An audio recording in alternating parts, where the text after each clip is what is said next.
Also a potential candidate to build the exterior hull of a marine vessel that would be electrically conductive to varying degrees. If so desired, the ark hull could be constructed primarily of a hardwood from selected soils, and those were not unintelligent people. How many brain cells did they have?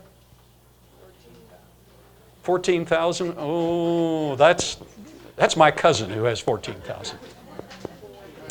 It's my cousin's cousin who has 14,000. How many brain cells do we have? Enough that could fit in 1350 cc brain. Hey, you're smart. Thank you for coming back. What if it's empty? What if it's half empty?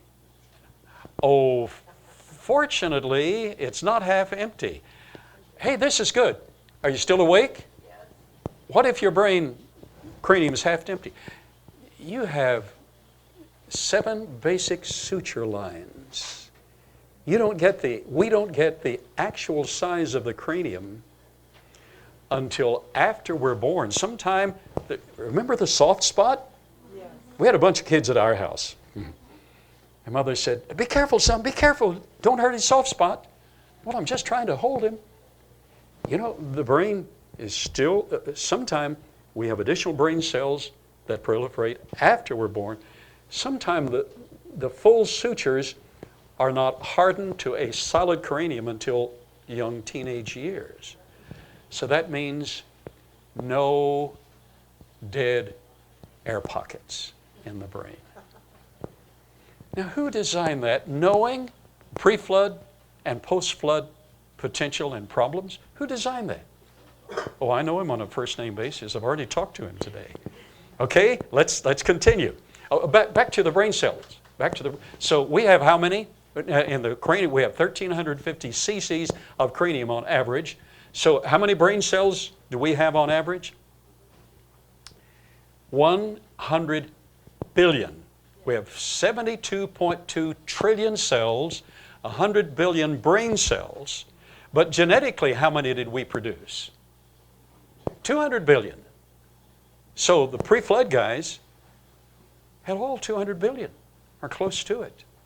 So my cousin's 14,000 brain cells, lower echelon. Okay. So these were smart people. If we can figure this out, they figured it out long, long before we did, and much faster. Plus, they lived much longer, so the assimilation of knowledge, the experience of our counterparts, you put it all together. As a potential candidate to build the exterior hull of a marine vessel, why just build the hull out of an electrically conductive material? We're back to our aerospace engineer.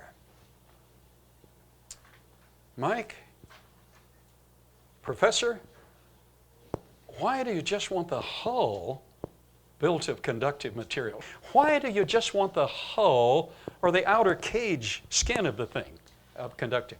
Maybe if there's a lightning strike, no one gets shocked on the inside. Yeah. How about that? We'll conduct that energy around the outside and back to the seawater, and Wow. they'll survive. So the interior is primarily made of insulating material. It would be safe. To be safe. Oh, this is fun. Thank you. Give him a hand. Give him a hand. All right. So it's this mahogany is a good candidate. There are other candidates for the wood that uptakes what? What elements? Cadmium and zinc. Are they conductive? Sure. And then you saturate it with birch bark resin. That's at least our candidate, which is saturated, selected from soils that have a high cadmium and zinc ratio.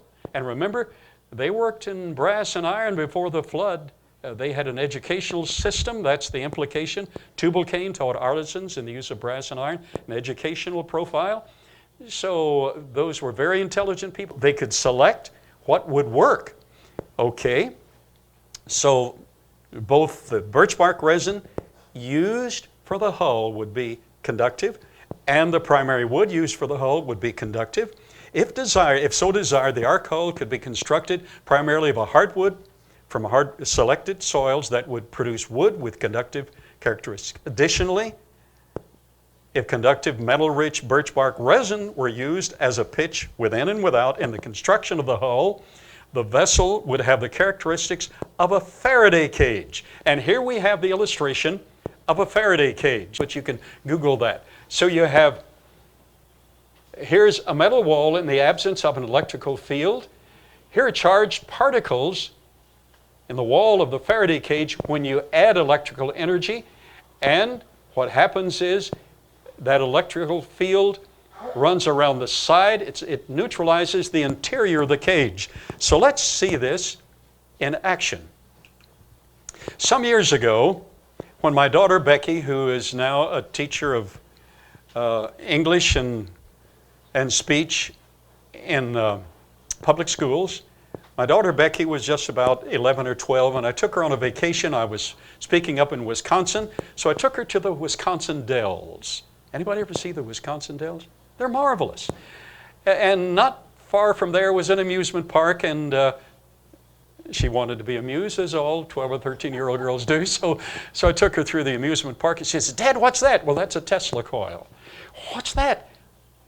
That's a cage. Don't get anywhere near." But I didn't know that it was a Faraday cage at that point. And so she said, "I want to go inside it." She also wanted to bungee jump, and I wouldn't let her. But okay, finally they assured me, "This is fine. Some other kids tried it first."